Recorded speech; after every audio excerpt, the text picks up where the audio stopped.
Welcome, everyone. Today, we are tackling one of the most complex challenges in our modern workplaces, compensation. While we give people a couple minutes to join in, as this is a live demo, love to have everyone share in the chat where you're calling in from, what industry or company you work for, and yeah, let's get started. Looking forward to connecting with all of you today, talking about remote, hybrid, international compensation, how you handle this complex problem. It's awesome to see 36 people already in the room. Now 37, probably going to get up there. We had about 100 people register for this. And I think it's a major problem. It can be very hard to know how to set up a compensation model, how to know you're not leaving money on the table, but also being competitive within the algorithm of all the other perks and benefits. And maybe you're just a more fun company than other companies. So you can pay not as much. I remember I worked for a really hip design studio and they didn't pay very well, but you got to work on really cool projects and really set up an amazing resume working with clients like Nintendo and EA and Microsoft, Target. And it was just a really fun culture. So they were able to be, as we talk about, if you're remote, you're willing to take less of a salary, right? So these different perks or components to a compensation that can make it really, really challenging. But yeah, it's awesome to see people coming in from Vancouver, Florida, Pittsburgh, New Jersey, Wisconsin, Columbus, Ohio, Denver, New York City, North Carolina. I love it. Montreal. So thanks so much for coming in and connecting. Mark's right. Connect with people. Share your LinkedIn. Follow me on LinkedIn. Obviously, we'll talk about that in a second. But everyone should share their LinkedIn's, connect. Let them know why you should connect with them. Maybe what do you do? What are you an expert of? And let's see if we can make more connections in these live events. We're all here in this moment in time, all at the same time, right? Let's connect. There's a reason we're all here. It's really interesting to note that 25% of employers currently offer hybrid work to all their employees. That old one size fits all pay rules just no longer apply. Compensation is a loudest signal you can send about what you value as a company. And however, when you have people in the field, people in the office, people behind the screens, thousands of miles away in India and Europe and Asia, those signals can get garbled. So today I'm going to introduce a model that I call pay drives behavior. And we're going to look at that framework. Maybe you had something similar or looked at it. I see some people who are, have 10 plus years experience in the chat. So thanks for joining. Please share any thoughts or tips you have in the chat as well. And at the end, we'll have Q&A. But this is all about organizational psychology at the end of it. We want to show how you can build a system that is fair enough to keep people from leaving, since replacing a single employee can cost thousands of dollars, right? And it depends on the role. And a lot of time and emotion. I mean, hiring the wrong person can add a lot of emotion, a lot of negative emotions. You want those positive emotions. But you want to be able to have a model that's flexible enough to win the war on talent, so to speak. And, in those high cost hubs, places like London or Bangalore even, or San Francisco. I remember sitting next to a HR senior HR professional. They worked for a publicly traded large HR company. I just happened to sit next to them on the plane, and this person was on their laptop setting compensation for all kinds of roles, just min max on all kinds of roles, just kind of arbitrarily drinking a Bloody Mary. And is that the way it should be? I think there should be more of a system, more of an algorithm behind pay scale. This is people's livelihoods we're talking about here. So just a little bit about me. My name's Alex Grandy. I'm the CEO and co-founder of Recognize. Recognize is an employee recognition and rewards platform. We're integrated into things like Microsoft and Slack. We provide rewards in 150 countries. We have processes to support frontline workers. And I'll just give a little sneak peek of what that looks like. We can always talk more after the call. This is not the focus of this call, but I just want to show what we do and let you know what's possible, what's out there. Being able to retain those top employees so you don't have to find new employees, new high achievers. One of the keys to performance is keeping your high performers. So how can you do that? We make them excited to go to work on Monday by having a recognition and rewards program where they can redeem their points for rewards and things like live events or concert tickets, sporting events, and being able to see all the great work and amazing things happening across the company, across the organizational development of your company. So everything from skill progression development, or from being able to just see what's happening in the different groups, see all the positive moments happening in the company, who are the high achievers, through submitting challenges, recognitions, nominations, anniversaries, and so forth. So a lot of fun things there. We have a surveys platform as well. If you are paying a lot of money for surveys or don't have a surveys platform, come to recognize. So anyway, let's go back into the compensation model and what we're here to talk about. So, why are you all here? Well, I'm probably because 82% of remote workers feel unrecognized. There's the idea of even quiet quitting. I know it was more popular during COVID, but it's still there, especially in the remote or field workers, where you can kind of just blur into the background a little bit. When your frontline workers are grinding on site and the remote workers can be flexible and have that two culture system, that can be a problem. So your pay strategy doesn't explicitly account for these. If your pay strategy doesn't account for these, explicit differences, you're going to risk proximity bias, where managers unintentionally favor people who they see every day. And so we want to look at the raises. We want to look at the high impact projects, actually, not necessarily who's on Slack all day, right? We have to stop designing for when we were, 1990s, right? Things are different now. People are on their computer. COVID really kind of set that apart. I was on a call with a 200-person technology company. They've been around for 38 years, and they reached recently 200 employees. And they're based in Australia, but they're all over the world, even with 200 employees. And I asked, what changed? Why did you come to recognize? And they said, because of COVID. After COVID, people started working from home. So we want to be able to, and the nice thing about that is now we can hire anywhere. And that's the power that we have as HR professionals, is create that company, that cohesive culture with people who are, again, in Bangalore or London or Austin, Texas. So regardless of whether someone is in a warehouse or home office, we want to have a killer culture and a killer compensation model. So that's what we're going to look at today, is the compensation part. Let's dive into the core philosophy, a little bit of a session. So this pay drives behavior framework, right? So in high performing organizations, compensation is not merely an administrative document, right? The fundamental principle here is that every single element of pay acts as a psychological signal. So your goal as a leader is to ensure that signal is clear, and then it makes the right behavior the path of the least resistance for every employee. We have a poll here that I want to do just to get a sense of who's out there in the session. So Rue, let's go up and pull up the poll.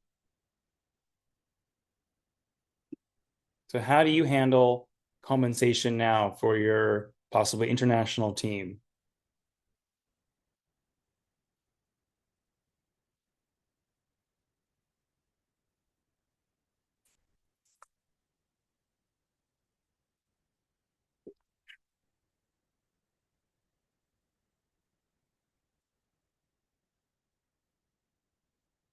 Okay, that should be enough time, I hope. I can't see the progress of the poll, so.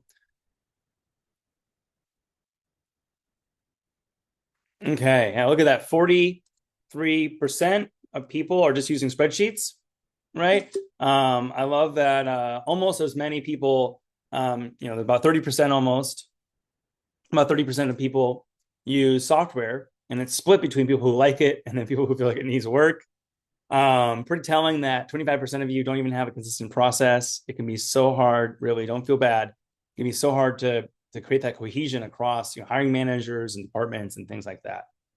So let's keep going in the presentation. So I want to talk a little bit about this idea of behavioral nudge.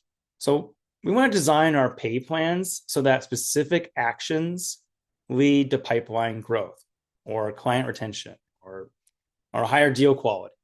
right? We want to have things be action oriented rather than just time on Slack, time on Teams.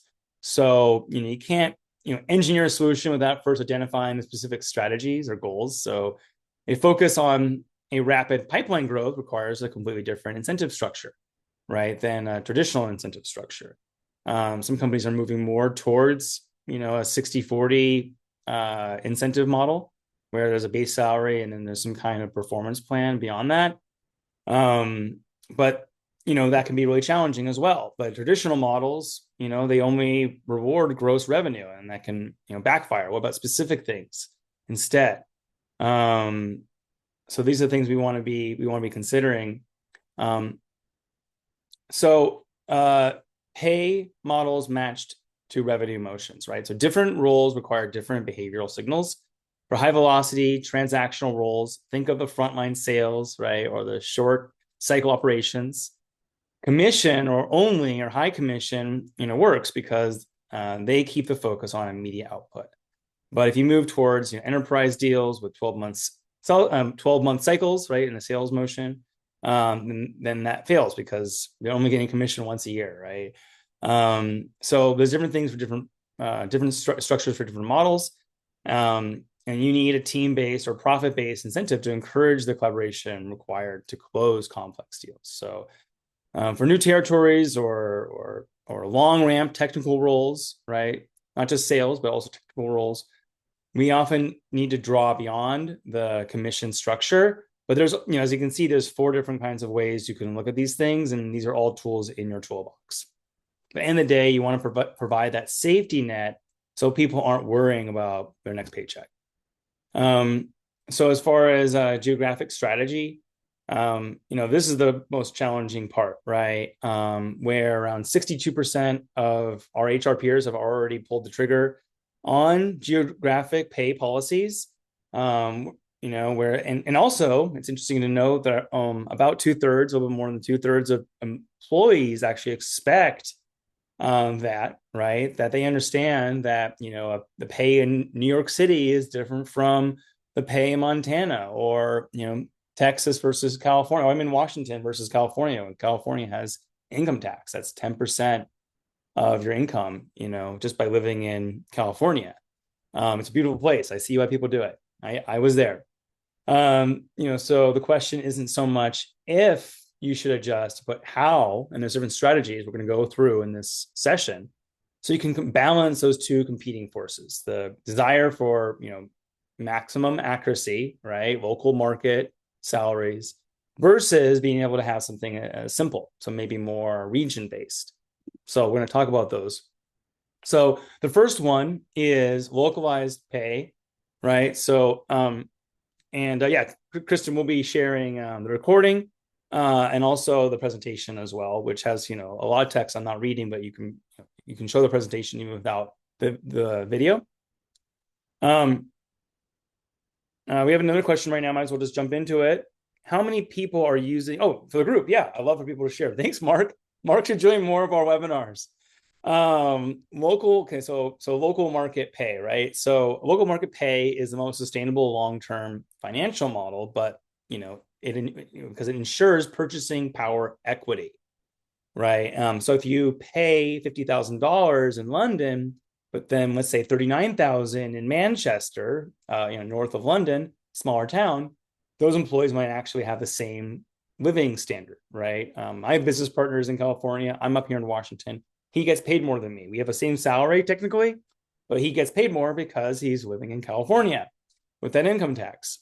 I always tease him that, he gets to live in California, but I'm in Washington, which is pretty beautiful. So I can't complain. Anyway, this idea, local pay protects your budget from overspending. So you know that you're paying someone more in San Francisco rather than, let's say, Warsaw. But the downside is obviously it's administrative intensive. You have to maintain unique salary bands for every single city or country that you hire in, which usually requires specialized software to manage. AI has been incredible for setting that up. You can even, if you want to stick with, you 43%, or maybe I think was it the 14% of people who use software who don't like it, you can go back to the spreadsheet. AI can create an incredible spreadsheet for you for managing software, or even write you software itself. I would ask all of you to just try it out after this call. Go into ChatGPT or Claude, and just doesn't have to know anything about your company. You say, hey, build me a website, build me a static website, you could say, that I can open here that will allow me to run financial models internationally with these cities. And it will write you a web page that you can open on your browser, in your computer, on your computer. It's pretty incredible what you can do now with just writing your own web apps just by talking to ChatGPT or Claude or Gemini. I've done that a lot. It's pretty incredible. So actually, some of the web pages on our site, if you went and checked them out, we have like calculators. If you go check out our calculators, those were created with AI, actually. And you can do that too. It's not hard. Okay. So the next methodology is zone-based. So APAC or LATAM, right? Or maybe you create your own zones. So this makes it a bit easier. So it's like, if you are, maybe it's like West Coast versus East Coast, or Midwest, East Coast, or Europe versus the Middle East, or Europe versus Asia, or South Pacific. So zone-based pay is the Goldilocks solution, right? For most growing companies, instead of benchmarking 50 cities, you can create 4 or 5 zones. One zone might be your highest cost hub at 100% of your benchmark, zone 2, 90%, and so on. And it's incredibly scalable. When when your HQ salary band moves up 3%, the whole world moves up proportionally, right? However, the risk is, again, accuracy. So you're kind of balancing accuracy for ease of use for the HR team. And so, just something to think about when creating that structure. So, I'm going to give an example of that. So, here's a graph to show what that looks like. COL stands for cost of living. Just to be clear, it says that on the top. So Buffer, they're a technology company in San Francisco. They use their San Francisco as a baseline, right? And then they categorize every other city using a cost of living index, right? From this website called Numbeo. I'll put it in the chat here so people can look it up. So if a city's index is 0.7 or higher relative to San Francisco, it stays at 100%, right? So they get paid the same. But if it's between 0.5 or 0.7, and it drops to 90%. Anything below 0.5, places like Bangalore, Warsaw, it drops to 80%. So this gives a clear, transparent formula: benchmark plus COL multiplier plus salary choice. It isn't perfect, obviously, but this, Buffer actually admits that measuring the COL outside of major cities is hard, but it provides a fair enough framework that the employees can actually understand. All right. And the last one, which is probably when you just throw your hands up in the air and say, I quit. Location agnostic pay is the ultimate value-based pay, right? You are saying the job is worth $150,000 and you don't care if they do it from Portugal or from New York City. It is simply the easiest model to maintain. It's just one set of bands per role, period. The big risk here is financial. You will be paying more for certain people, or you're going to be paying people under what they deserve in those places. San Francisco, actually, food in San Francisco is pretty cheap. You can get a burrito for like $8, like $10. But obviously, if you don't have a friend that hooks you up with a place to live, a bunk bed is $1,000 to $2,000. So, it wouldn't be fair if someone really was paying someone the same, Portugal versus Lisbon versus San Francisco. But this is a strategy depending on where you have people. Maybe you don't have people in places that are super affordable, or maybe you don't have people who are in really expensive places. Maybe you always pick to hire people in Michigan and Portugal and places that may be in the middle or more affordable than other places in that part of the world. So those are the 3 kinds of models. So just kind of summarize the choices here. We can choose a local market if you have if you have like a big footprint. To kind of weighing the costs by how many people you have, right? The more people, the more exponentially a problem it could be. So you're kind of weighing that between maybe having a already stable global footprint versus a zone based. Maybe that's better if you're a faster moving company, faster growing company rather, and you want to scale up and not have to, you want to be able to keep up, right? And that allows you to hire multiple regions and multiple states quickly. And then there's the geo neutral.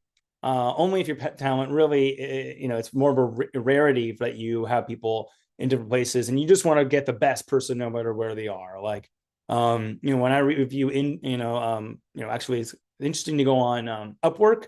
Upwork is a website where contractors can apply to get roles. We use Upwork for a lot of roles here at Recognize. And it's interesting to see some of the pay that people charge in different regions. And some people are just like, look, I might be in Medellin, Colombia, but I am the best, SEM advertising person you can find, right? I have incredible reviews. I make people a lot of money, so I'm gonna charge New York rates, and some people can do that. So if you can find those people, then you probably want to hold on to them no matter where they are, because again, it doesn't matter where they are, or doesn't matter how long that green dot is on Slack or Teams, they're crushing it for your organization.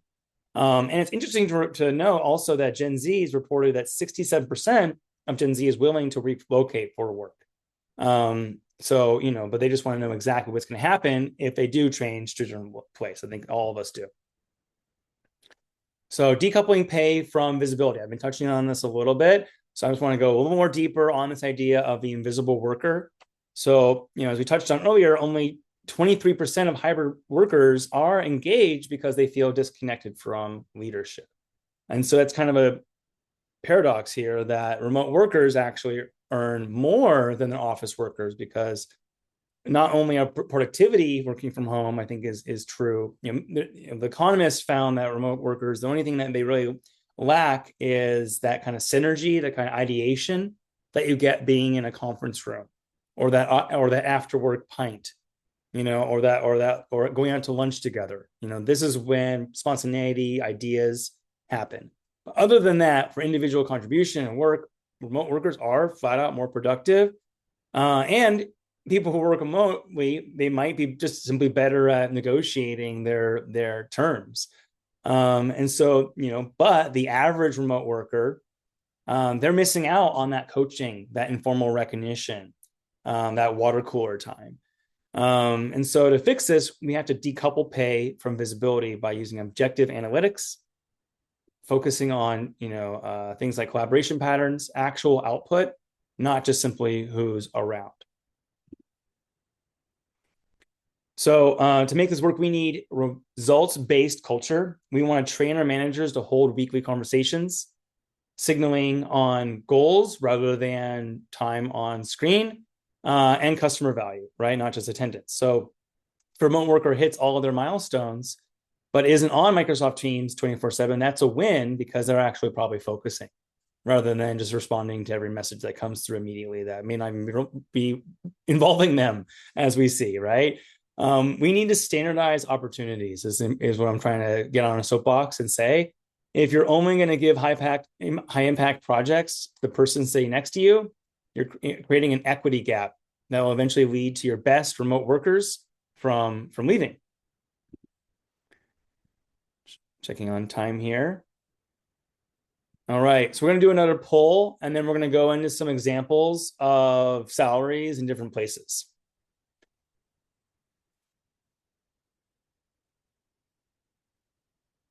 So this is kind of double clicking on the previous question. What would you like to do differently? Basically, do you want to get better software? You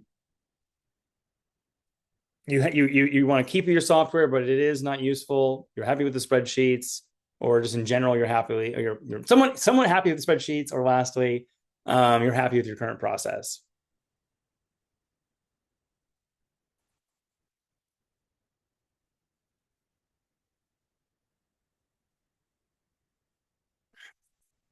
Okay, let's pull it up.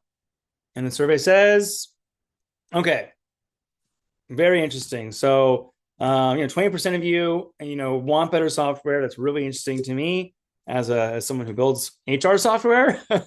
And oftentimes we talk about how Recognize is competing. Our platform is competing with the spreadsheet. It's competing with inaction. It's not just companies are always when we don't win a deal, it's not just because they went and picked a different recognition vendor. Yes, that's part of the reason, but it's largely actually because people rather just stick with the status quo. It's too much. It's too hard to pick. They don't have the budget, so they stick to spreadsheets, but barely. But again, if you can hook up Claude or ChatGPT to your spreadsheet, it might actually be a lot better than you think than it is today without having to buy new software. But it is very interesting that 20%, 21% wanted to buy more software, and that 8% says your software is painful. So I'd almost say that around 30% of you almost are looking to change. Okay, cool. Let's go into a few roles and how it differs in different places. When I went and got this data online, if you look at some websites, it might be a little bit different. It might say, 90,000 on one website, average would be 95,000 on other websites. I tried to do the best I could to have, somewhat of a normalized pricing here. And I did copy the full numbers. That's why there's kind of these unique numbers here. So for project managers, for example, here in Seattle, where I am, Seattle leads, the startup market at around 120,000, where San Francisco is even more at 127,000. But if you look at Everett, where actually I have a house, which is funny. Looking at that because of Boeing, right? And it's a north of Seattle. It's a smaller town. It's a working class place. A lot of hardworking, wonderful people there. And overall, the average is lower, but because of the specialized aerospace project managers at Boeing and all the subsidiaries, SpaceX is up down the road. They can make more. They can make an average of 140,000. So, what this shows is that industry-specific clusters can override regional averages, which again makes the whole thing even more complicated. But globally, let's say like an IT project manager in Mexico City, which if you haven't been, you've got to go. It's incredible. Mexico City earns around 52,000, which is significantly higher than the Mexican average. That again highlights how certain regions can have a premium. But it's not significant, I would say, with Mexico specifically. So for software engineers, the gap is even larger, right? In San Francisco, the average salary in some firms is over 200,000, with staff engineers hitting 400,000. I know certain tech companies, if you're the manager of, let's say you manage Android at a publicly traded tech company in San Francisco, you're making take home $800,000. So that's obviously with the stock options. Now compare that, the salary in Austin, 130,000, or Dallas, even less. And you can see why these geographic tiers are essential for budget management. In London, software engineer can only make as little as 90,000. And I say that just because there's memes online comparing London apartments to Swedish prisons. The cost of living in London is insane. But 90,000 is still above the average in across the UK. I have it here on the screen, 160,000. That's kind of like it starts at 90,000. The average actually from London is around 160,000. But the exchange rate is a little different right now. Well, obviously I'm talking dollars, but that's another problem with geographic pay is if the exchange rate flips. The dollar was stronger than a euro a number of years ago, but now the euro is much stronger than the dollar, right? And the pound was on par with the dollar. Now it's much stronger than the dollar. So these things can be challenging from a cost perspective if you're a U.S. based company. But anyway, the point here is that this proves that you can compete on engineering talent. You have to really think about your local economies for those. Let me stop for a moment and see. I have some questions here. David do you think there's an advantage to working off of natural average versus HQ location? I've seen both. And it's a great question. Especially if you're in a place like San Francisco, then that can make it a little bit more different, because San Francisco is basically the most expensive place in the country, right? Whereas if your HQ is maybe something like Austin, Texas. So I think but again, the point about the previous example what we did, where you're basing it off of if you did have if your office was in Austin, then you would then again it's based off of that, so that San Francisco would be above that. It would go above the 100%. So yeah, I think it makes a lot more sense kind of thinking about it where your mind is. If your HQ is in the top tier cost, the New Yorks, the Seattles, the San Francisco's, the LA's, the Miami, then that could be at your, that's easier to have that be the 100%, rather than national average. So if you're in, if you're in Michigan, then that, I guess that would be, I would maybe do a national average. Mark has a question. Are the examples you're showing normalized for level years of experience, industry? Yeah, I mean, I literally Googled average salary, and there's a website at Leverty, I think it is, also Glassdoor. I was basing it off of those numbers. So it should be normalized. It's not specific to industry, and that's why I try to put a range like 90,000 to 130,000 pounds for that engineer in London. Answer your question. Okay, another example is operations associate. I mean, you can pay as little as 5,000, 6,000 in Bangalore for some of these roles. Then obviously you're trading the screen time, the cultural differences, right? If you're a U.S. company. So let's talk a little bit about frontline or operations. So these can be so much more tied to local labor supply because they're frontline. So for instance, again, in Everett, Washington, those roles can pay as much as 80,000, but in Dallas, 55,000 due to demand, again, in aerospace or industries of those regions. Bangalore, while the average is around $5,000, $6,000, and this is according to Goldman Sachs, they will pay even more. They'll pay 12,000 if you work at Goldman Sachs. So in that specific case, Mark, that is an example of industry or company that you're going for. I know Amazon historically is really big on saving money, where they historically they had refurbished doors as their desks. If you haven't heard of that, but they would always pay people the most because they wanted the best talent. And I know Netflix copied that, and Netflix does that as well. Netflix, it's very hard to get a job at these companies, but they'll pay you the absolute most. So something to think about. Okay. So internal equity, solving the internal equity gap. So fairness is the foundation of engagement, right? No one's going to be engaged if they don't think things are fair. I know this is not fair. Like we hear that with our kids, but actually I don't think we ever really grow out of that.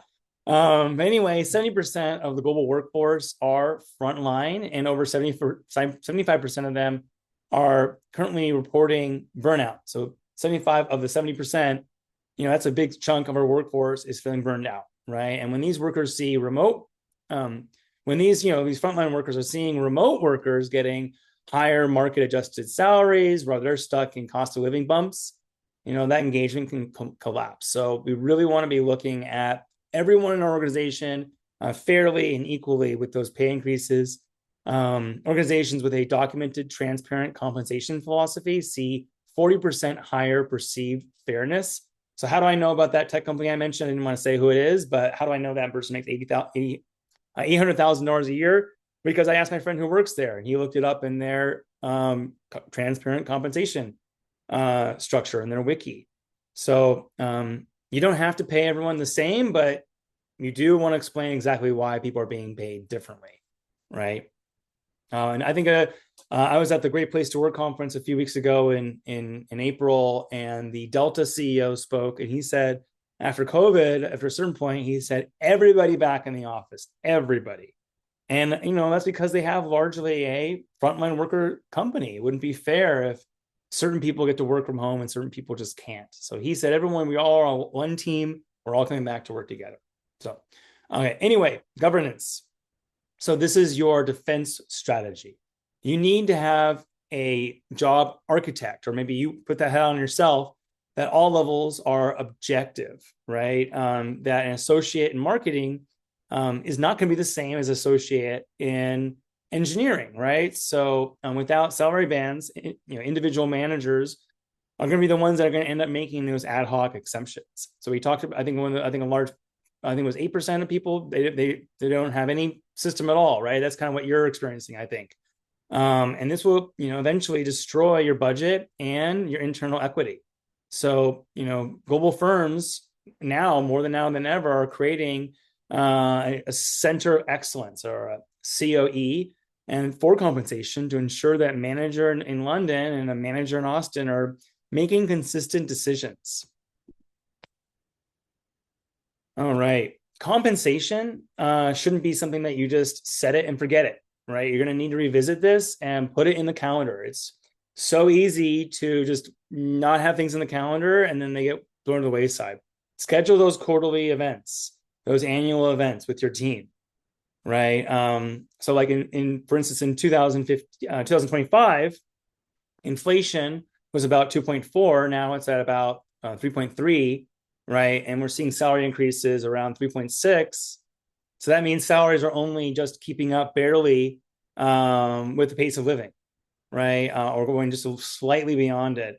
So we need quarterly cadence or benchmarking faster to be able to look at these roles that they themselves are moving fast, and have an annual pay equity audit, as we can call it. This can look into unexplained gaps before they become real issues, before they become really like liabilities. So, finally, I want to just mention, review your KPIs every year. If your business strategy shifts from growth to profitability, for instance, if you're growing, kind of changing as an organization, you're going to want to relook at your pay model as well, right? And have leaders in your company be prepared for that. So, I feel like 2026 is the year of contention. We're entering into what, and then that comes from a company called PayScale. The market is cooling. Unemployment is at 4.3%.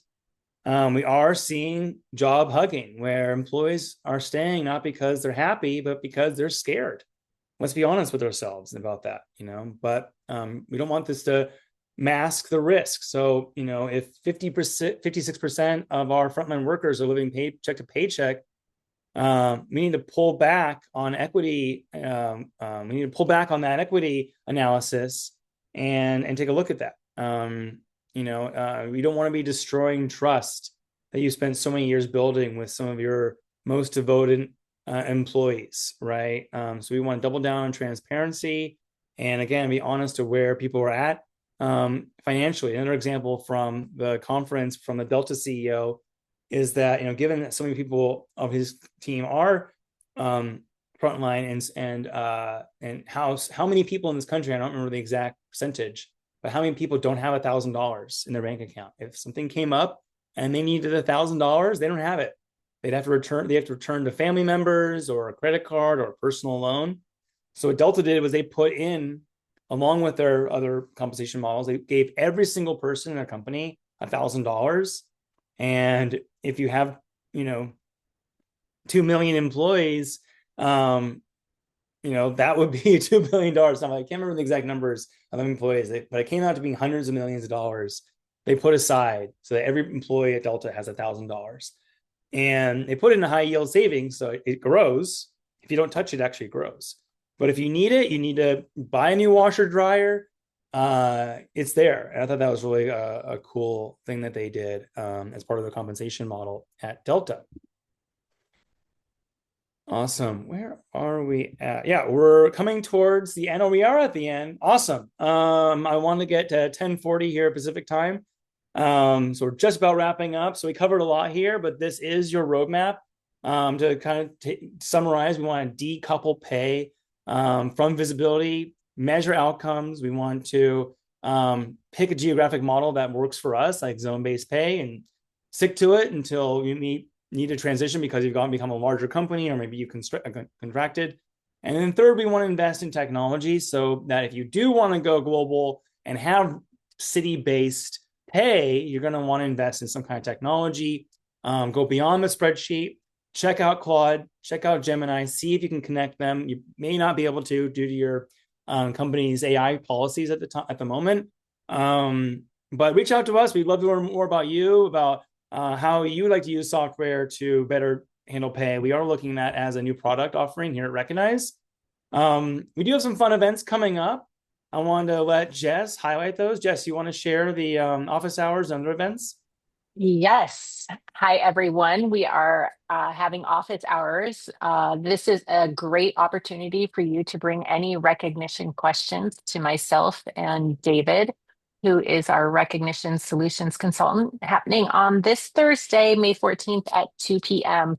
We will have live Q&A. There is a $100 gift card raffle, so someone always wins $100. And we are offering $1,000 in rewards credit for any new customers. I dropped the registration link in the chat. It's also here on the slide. And we have one more big event. Alex, if you can go to the next slide, please. Yeah, I just want to highlight 2 p.m. Eastern, 11 a.m. Pacific's on the screen here. Take a screenshot. That $1,000 makes it so easy to get started, and it really greases the wheel with leadership to add a recognition program. What's the next event?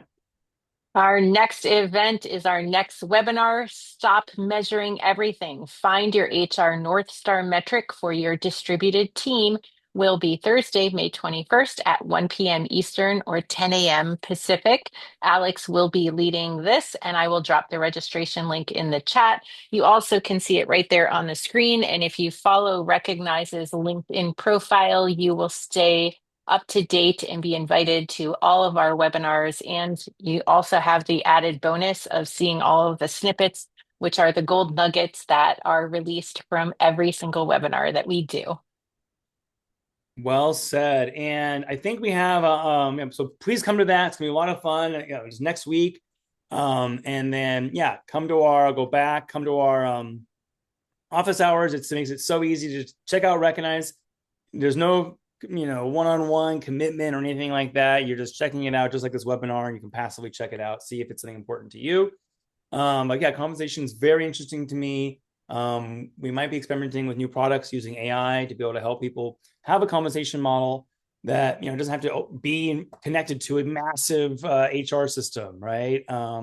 So have better results with a simpler solution. But I think we have one final poll, Rue. I'd love to, I want to get feedback. How was this presentation? I think we had a different poll than this one, but this will work. How relevant was this content to you? Rue, if we have the other poll, it'd be great to do that. If not ready, no worries. We'll do it next time.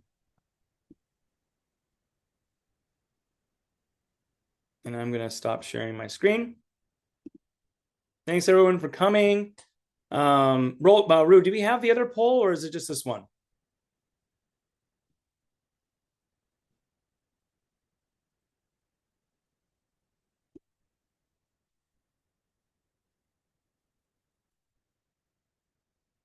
Oh, no, I didn't include it. I'm so sorry. This is the poll. Okay. I wanted to do the poll where it was like, did you enjoy this basically? Wow, 46% said very relevant. Last one we did less relevant apparently. So very happy to be hitting the mark this more so this webinar. We really want to connect with you all. We care passionately about HR and the employee experience, company culture. If you liked the presentation, do a thumbs up in the chat. If it needed work, thumbs down. I love the feedback. It's always needed, and honest feedback it really helps make us provide better content in the future. But yeah, thanks, Rue, so much for the polls. I'm sorry for being confused about what polls we're doing. And thanks to Jade and Jess, the part of the team, for showing up and helping me out in this. And I hope to see you all next week on our next webinar sessions. These are going to be on our website. We're building out a webinar section. It's a little bit buggy right now. It's definitely in beta, but you can go to the website, click on that campus link in the resources at the top, and see what's the upcoming events. Also watch the recordings and get the resources from past events. It did launch last week, so we are making some final tweaks in the next few weeks, and then from there it's going to be rocking and rolling. So all past webinars are going to be there, and all future ones will be listed there as well. We do have, by the way, we do webinars for our customers as well. That's ran by a different team here at Recognize. So if you end up signing up with Recognize and you want to, every month you can come if you're not even a customer just to see what we're doing, the latest features, capabilities around recognition rewards, surveys. We're testing one-on-one software. We're looking into compensation software. We're looking into onboarding software. So we want to help HR across a number of things that you can be doing differently, and just take more off your plate so you can focus on higher value tasks. All right, everyone. Well, I hope you have a great Tuesday afternoon on this beautiful spring day, and you all take care. Thanks for coming.